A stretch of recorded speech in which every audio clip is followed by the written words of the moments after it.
بسم اللہ الرحمن الرحیم۔ تمام بھائی اور بہنوں کو السلام علیکم۔ آج ہماری ویڈیو کا موضوع حضرت صالح علیہ السلام کے بارے میں ہے۔ حضرت ہود علیہ السلام کی امت جو عاد کہلاتی تھی وہ اللہ تعالیٰ کے عذاب سے ہلاک ہو گئی، اور اس میں کے باقی بچے ہوئے لوگ پھر آباد ہوئے۔ ان کی اولاد بڑھتی گئی، انہوں نے اپنا نام سمود رکھا۔ یہ لوگ بھی آہستہ آہستہ بت پرستی کرنے لگے اور برے کاموں میں پڑ گئے، تو اللہ میاں نے ان کے پاس حضرت صالح علیہ السلام کو نبی بنا کر بھیجا۔ انہوں نے اپنی قوم سے کہا کہ اللہ تعالیٰ نے قوم ہود کے بعد تم کو سردار بنایا اور زمین پر آباد کیا۔ تم زمین میں بڑے بڑے محل بناتے ہو اور پہاڑوں کو کاٹ کاٹ کر اس پر بھی گھر تراشتے ہو۔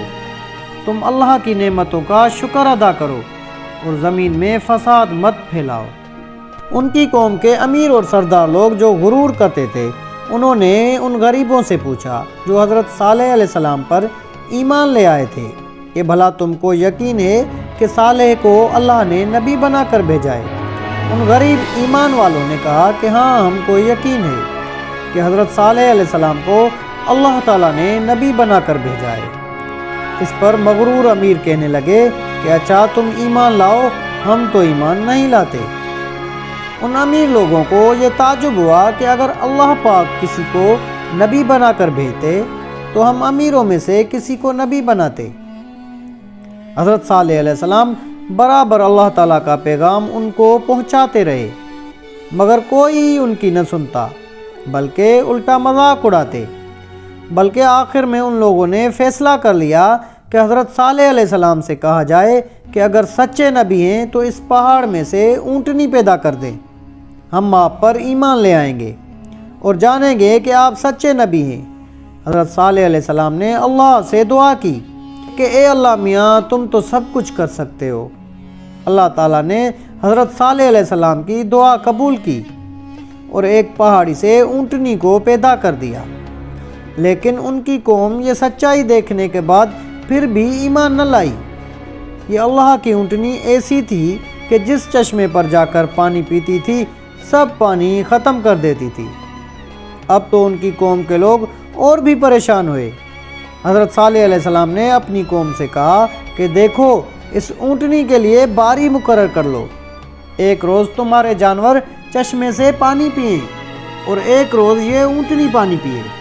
دیکھو، اس کو بری نیت سے ہاتھ نہ لگانا، یعنی اس کو تکلیف نہ پہنچانا، ورنہ تمہارے حق میں اچھا نہ ہوگا۔ کچھ روز تک تو وہ اونٹنی کو حیرت سے دیکھتے رہے۔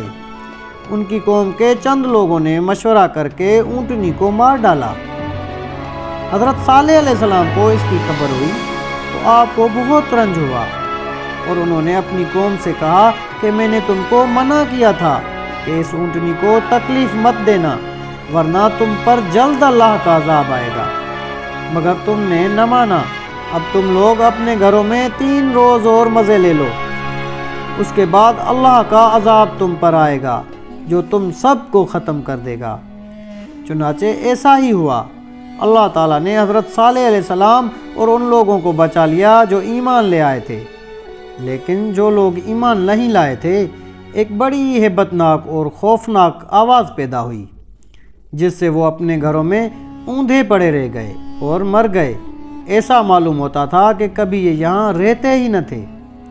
جو لوگ خدا کے حکم پر نہیں چلتے اور پیغمبروں کا کہا نہیں مانتے، ان کا یہی حال ہوتا ہے۔ اللہ پاک ہم سب کو اپنے عذاب سے بچائے اور اپنی اور اپنے رسول کی اطاعت نصیب کرے۔ آمین یا رب العالمین۔